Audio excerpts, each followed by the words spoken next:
Assalamualaikum warahmatullahi wabarakatuh. Waalaikumsalam warahmatullahi wabarakatuh. Bismillahirrahmanirrahim. Alhamdulillahi rabbil alamin.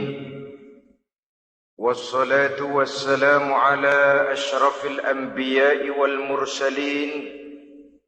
Imamil muttaqin, sayyidil ghurril muhajjalin, wa ala alihi wa ashabihil mujahidin at-tahirin, amma ba'du.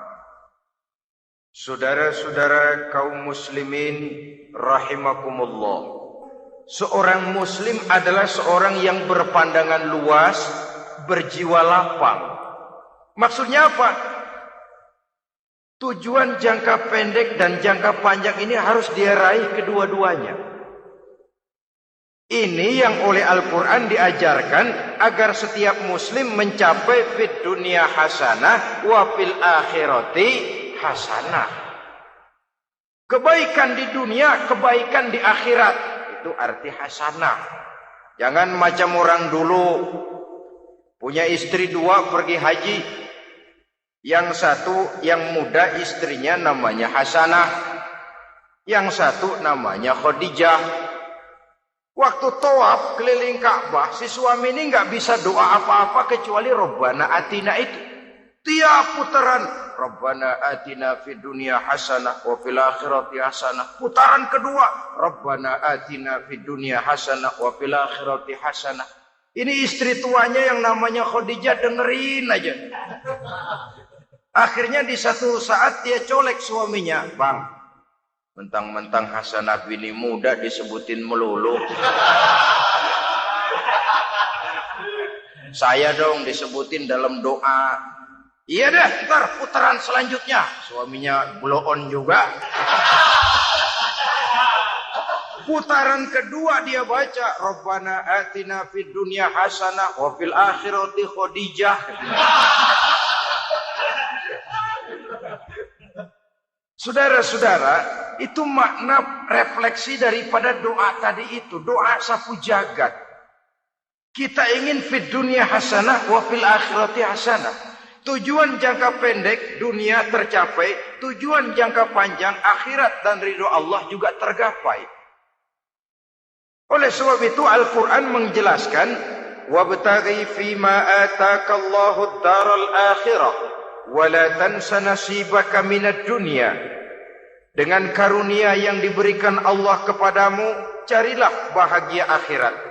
Wala tansa nasibaka minad dunya, tetapi jangan lupakan bagianmu dalam kehidupan di dunia ini. Cari akhirat, utamakan akhirat dengan tidak usah melupakan jatahmu di dunia. Kenapa saya katakan seorang muslim berjiwa besar? Sebab andai kata dia gagal mencapai tujuan jangka pendek, andai kata dia gagal di dunia, dan dia oleh Islam diajarkan jangan sampai gagal, tapi andai kata dia gagal, dia masih punya tujuan jangka panjang, akhirat dan ridho Allah. Dia masih bisa menghibur diri, biarlah di dunia kita sederhana, bahkan biarlah susah di dunia, asal di akhirat kita bahagia. Orang yang tidak punya pandangan hidup semacam ini, sorgalah dunia ini. Segalanya telah tertumpu di sini.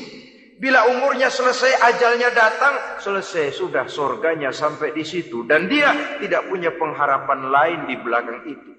Maka seluruhnya bertumpu pada kehidupan di dunia. Padahal dunia seperti air laut. Makin diminum, makin haus, makin kering tenggorokan.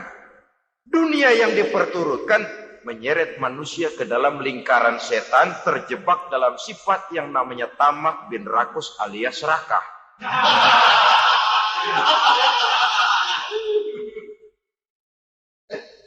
Andai kata dia gagal untuk tujuan jangka pendek, dia masih punya tujuan jangka panjang, akhirat.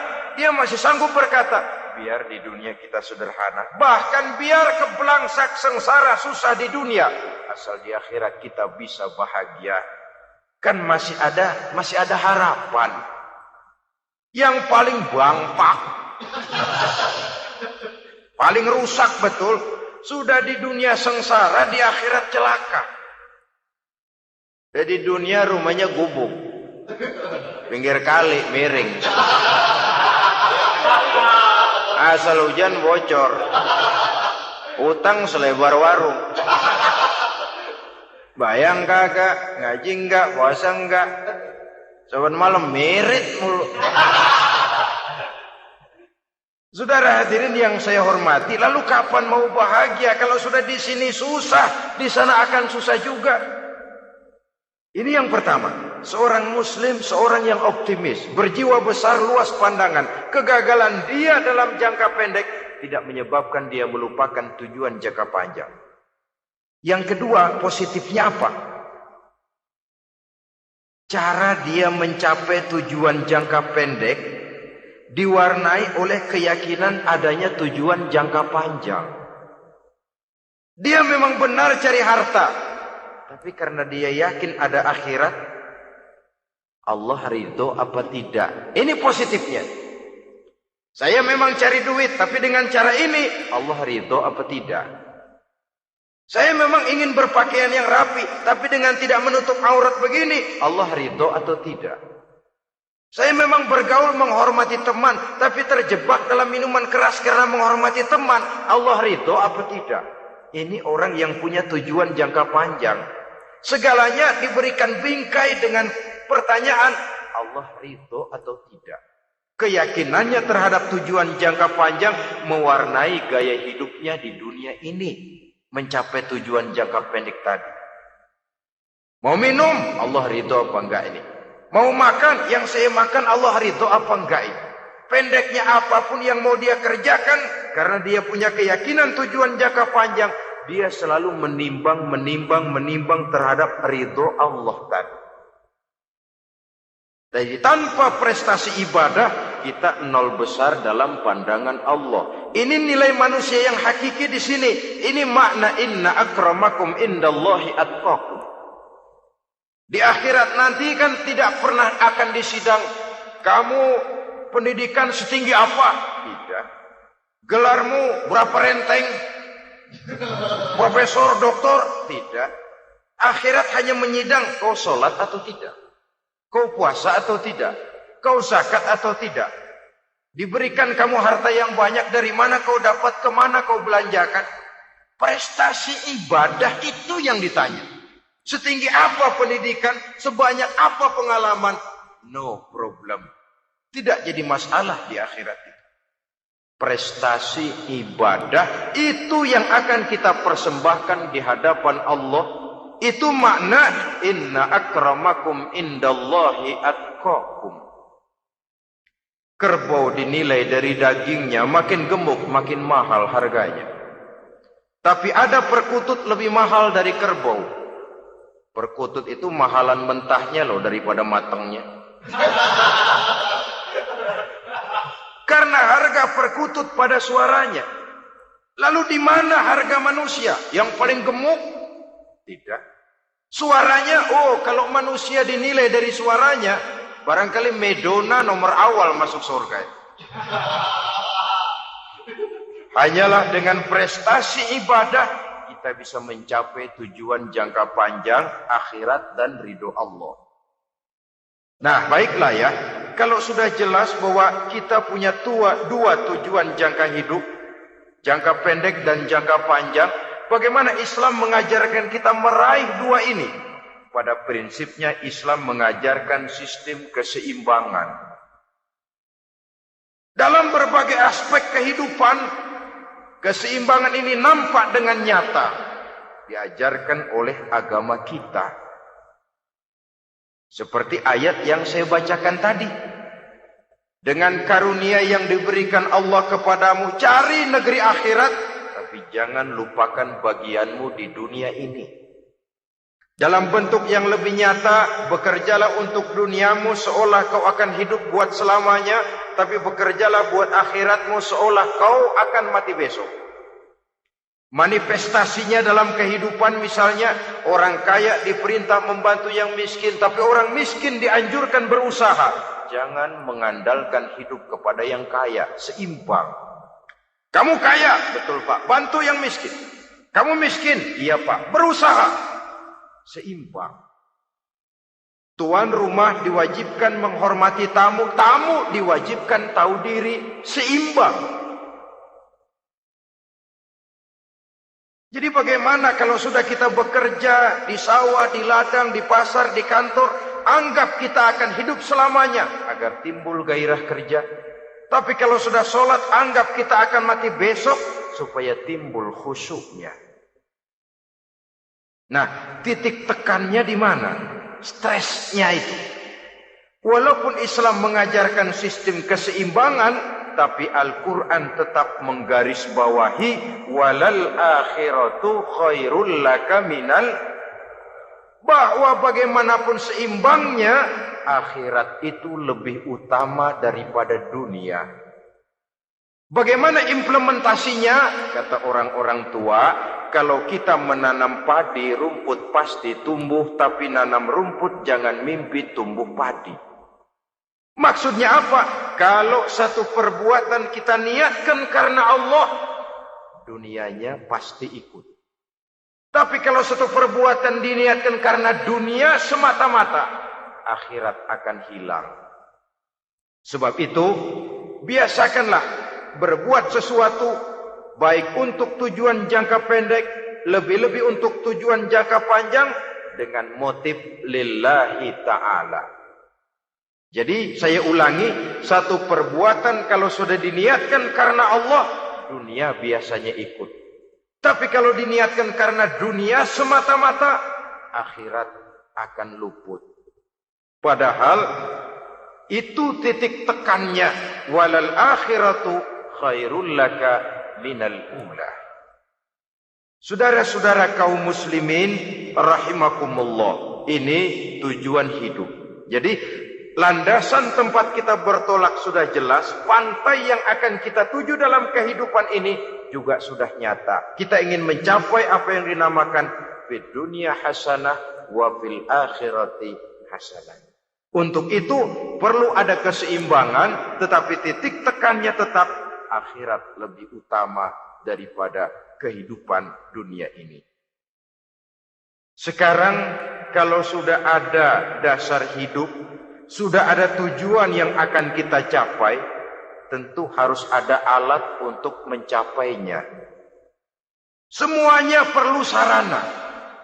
Bahkan pada hakikatnya dalam kaidah usul fikih para ulama mengajarkan lil wasail hukmul maqasid. Sarana dan tujuan hukumnya sama. Ini mestinya mendidik umat Islam jadi pinter. Jangan cuma berpikir melaksanakan satu pekerjaan, tapi juga berpikir menciptakan sarana untuk terwujudnya pekerjaan itu. Misalnya umat Islam wajib pergi haji kalau mampu, kan begitu toh? Kalau dia umat Islam Indonesia, tentu pergi hajinya ke Mekah. Mekah, Jeddah, Mekah, Indonesia perlu sarana angkutan untuk sampai ke sana. Kapal laut, kapal udara. Artinya umat Islam harus maju di bidang teknologi, bisa menciptakan pesawat, bisa menciptakan kapal laut, sarana yang akan menyampaikan dia untuk bisa melaksanakan ibadah haji. Selama ini kita bertumpu kepada pemikiran, pokoknya kan yang penting gue pergi haji pakai apa kayak gue punya duit.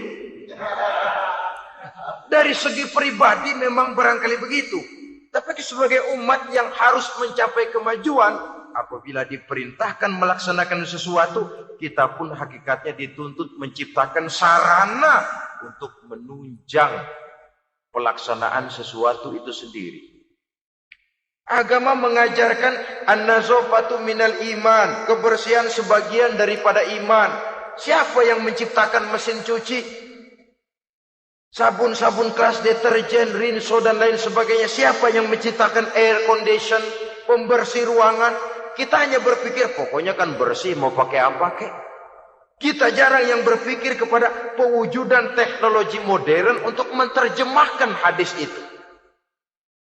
Syukurlah belakangan ini sudah muncul teknokrat-teknokrat muslim yang dijiwai oleh semangat Al-Quran membuka tabir rahasia konsepsi Islam di lapangan teknologi modern, yang makin lama makin menunjukkan tuntutan kebutuhan daripada umat itu sendiri.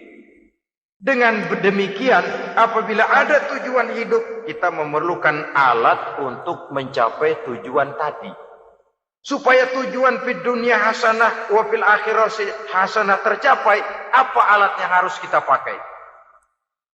Kita lihat surah At-Taubah ayat 111 memberikan jawaban.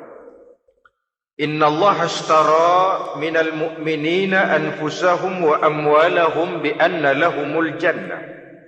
Sesungguhnya Allah telah membeli dari orang-orang beriman diri mereka, harta mereka, bahwa sesungguhnya bagi mereka adalah surga. Coba kita simak ayat ini sejenak, akan nampak dengan jelas bahwa ayat ini hakikatnya merupakan satu transaksi yang nyata benar antara kita dengan Allah. Transaksi jual beli sudah terjadi, dan itu langsung dengan Allah, tertuang dalam pernyataan Quran. Pembeli Allah, penjual kita orang-orang beriman, dagangannya adalah anfus dan amwal, harganya adalah surga. Itu sudah tanda tangan pernyataan kita siap jual beli ya Allah. Apalagi baiat kita apa? Inna solati wa nusuki wa mahyaya wa mamati lillahi rabbil alamin. Solatku, ibadahku, hidup dan matiku cuma untuk Allah Tuhan seru sekalian alam. Minimalnya 5 kali sehari semalam baiat ini kita ulang dan kita ulang. Kenapa lalu kita tidak konsekuen? Dalam konteksnya dengan persoalan, maka alat hidup kita itu ada 2. Pertama, anfus. Ini bentuk mufrad dari jamaknya, bentuk jamak dari mufrad nafsun. Biasa diterjemahkan dengan diri. Yang dimaksud dengan diri adalah kepribadian. Yang dimaksud dengan kepribadian ialah kekayaan yang kita miliki dalam kepribadian kita. Artinya bisa tenaga, pikiran, konsep, gagasan, wewenang, ide, pangkat, jabatan, kemampuan, keahlian, skill, itu semuanya masuk ke dalam anfus, diri. Sedangkan amwal bentuk jamak dari mufrad malun, biasa diterjemahkan dengan harta. Pengertian di sini ialah seluruh bentuk-bentuk materi yang berada di bawah kekuasaan kita. Bisa rumah, bisa uang, bisa tanah, bisa kebun, bisa pabrik, bisa peternakan, itu semuanya amwal. Nah, baik anfus maupun amwal, diri, tenaga ke, pikiran ke, harta ke, pangkat ke, jabatan ke, wewenang ke, keahlian ke, untuk tujuan jangka pendek harus jadi rahmah bagi lingkungan. Untuk tujuan jangka panjang harus menunjang jalan menuju ridho Allah. Jadi kalau pangkat kita menjauhkan kita dari ridho Allah, itu bukan nikmat tuh, azab. Punya pangkat bukan melakukan kebaikan, malah melakukan kejahatan, setidak-tidaknya berdiri di belakang kejahatan. Melindungi perbuatan-perbuatan munkar. Dalam kelas kakap melindungi korupsi, dalam kelas teri jadi backing tukang koprok. Umpamanya itu sudah menyalahi. Alat tidak digunakan untuk mencapai tujuan. Itu untuk tujuan jangka pendek. Lalu amwal, harta, uang, tanah, rumah, kebun, untuk tujuan jangka pendek harus menjadi rahmah bagi lingkungan.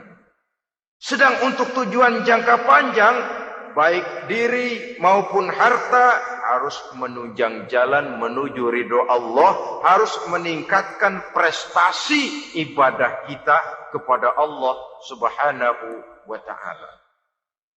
Malah yang namanya amwal ini tanggung jawabnya lebih berat loh saudara. Kalau saudara diberikan ilmu, sidang akhirat cuma satu. Ilmumu kau amalkan untuk apa?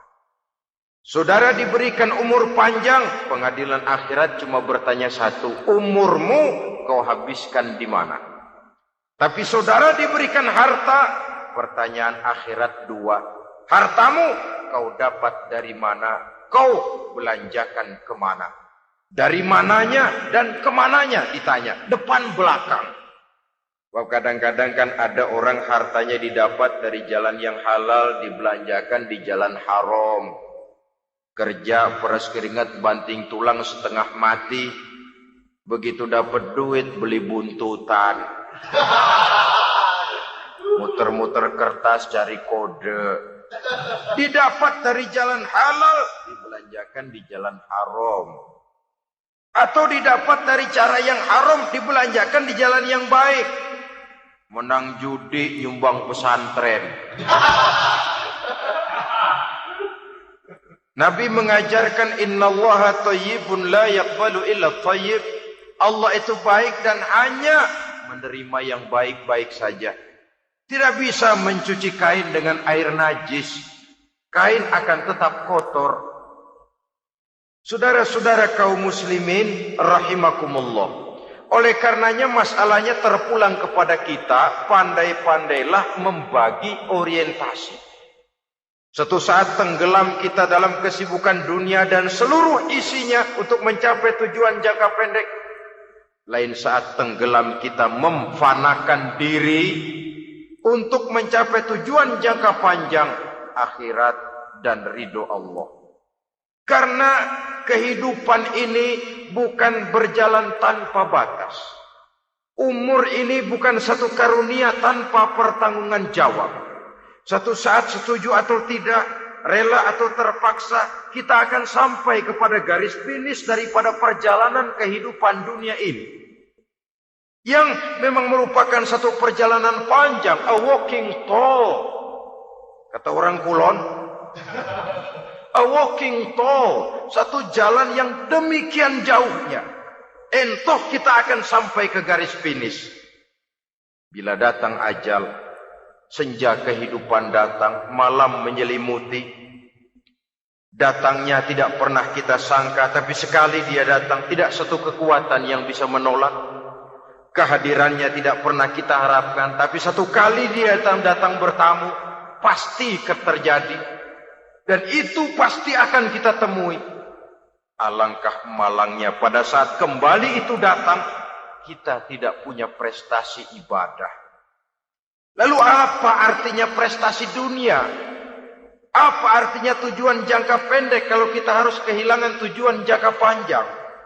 Rumah kita yang besar, pangkat kita yang tinggi, harta kita yang banyak, bisakah menolong kita untuk kalau sudah kumpul di padang mahsyar nanti? Malaikat, jangan gebugin saya, rumah saya harga 2 miliar.